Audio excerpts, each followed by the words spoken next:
My name is Nevaeh. I'm sitting here in my apartment, the silence deafening after the storm. The empty ring box in my desk drawer is a constant reminder of the night that changed everything. It was a Saturday evening at our favorite restaurant. The low lighting, soft music, and the hum of conversations created an intimate atmosphere. He was there, looking confident and hopeful, convinced that the evening would end with a proposal and a promise of forever. Little did he know that I was the one holding the cards. As we sat at the corner table, the same one where we had our first date, I could feel his anticipation. He barely touched his food, constantly glancing at his jacket pocket. His knee bounced under the table, and his smile flickered in and out. I, on the other hand, ate slowly and calmly, my mind focused on what was to come. After dessert, I reached into my purse and pulled out the small velvet box. I placed it gently on the table between us. Time seemed to stand still. The music faded, the clinking glasses softened, and the voices around us seemed to pull back.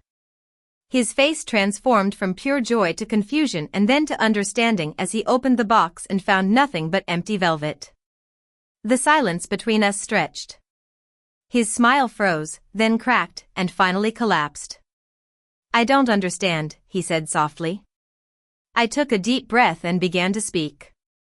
"I've spent 3 years with you, believing we were building something real. But I found the messages, all of them, with his ex-girlfriend, Lily. You said you hadn't spoken to her since before you met me, but that was a lie." I pulled out my phone and slid it across the table, showing him the damning screenshots. His face drained of color as he read his own words and Lily's replies. He tried to explain, to say that I was taking things out of context, but I wasn't going to listen.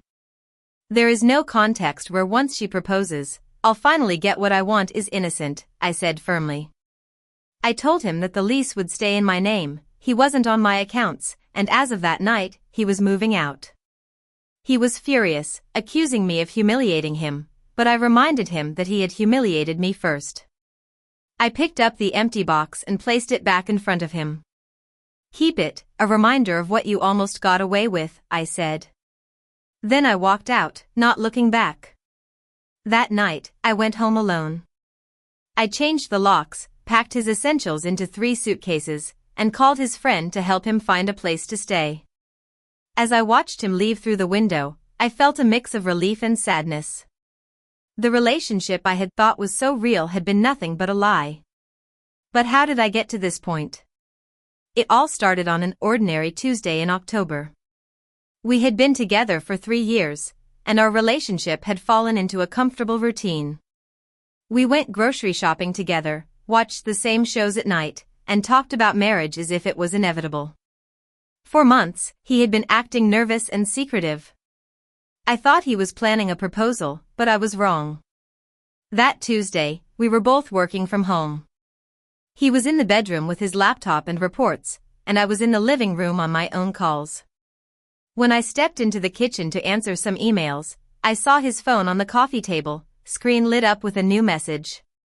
The sender was saved as L, and the preview text said, "Once she proposes, I'll finally get what I want." My heart sank. I picked up the phone and opened the thread. The conversation went back months, filled with private jokes, late-night messages, and intimate flirtation. And then I saw her name, Lily, his ex-girlfriend.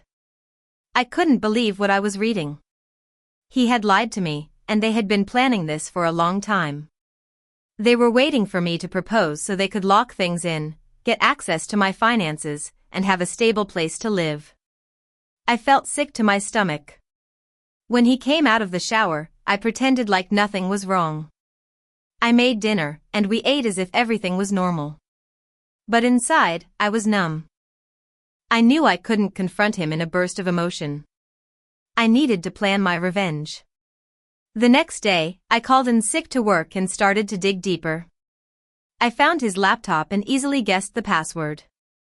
I checked his browser history, email, and social media DMs. The evidence was overwhelming.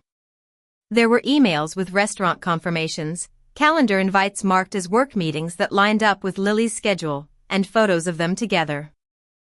I also found a draft email to our landlord about adding a partner to the lease after engagement and a tab from the bank's website with instructions about merging finances. It was clear that he was using me for his own gain. I took screenshots of everything and saved them in a folder named Tax Documents.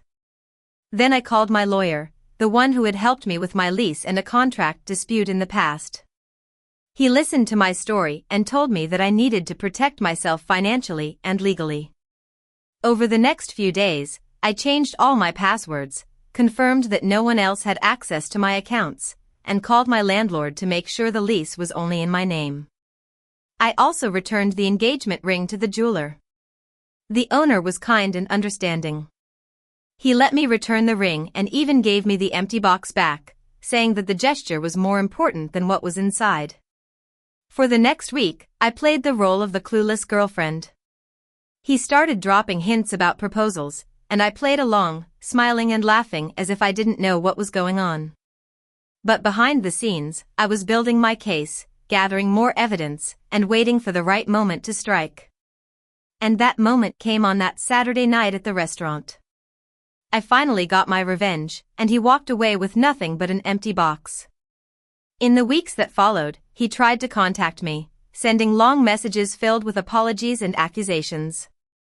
I didn't respond. My lawyer sent him formal notice to arrange pickup of his belongings within 30 days.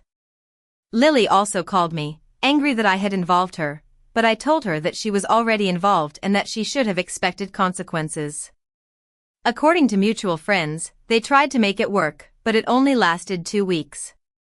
Without my apartment, my stability, and the illusion of a prize at the end, their relationship fell apart. A month later, he came to get the rest of his things. I asked my sister to be there as a witness. He avoided my eyes and moved through the apartment like a guest who knew he had overstayed. At the door, he said, "I hope you're happy." I replied, "I'm not happy, but I'm not being used." That's better. It's been a few months since then. I've gone to therapy to deal with the pain and bitterness. I've also gone back to the gym, picked up old hobbies, and reconnected with friends. The apartment no longer feels like ours, it's mine again. I still have the empty ring box in my desk drawer. Sometimes, late at night, I think about that moment at the restaurant. Part of me feels a flicker of guilt about the public nature of it, but then I remember the messages and the lies, and the guilt fades. I know that I will never ignore red flags again. I will never confuse comfort with honesty. And I will never let someone use love as leverage. He got his empty box, and I got my freedom. And I know which one was worth it.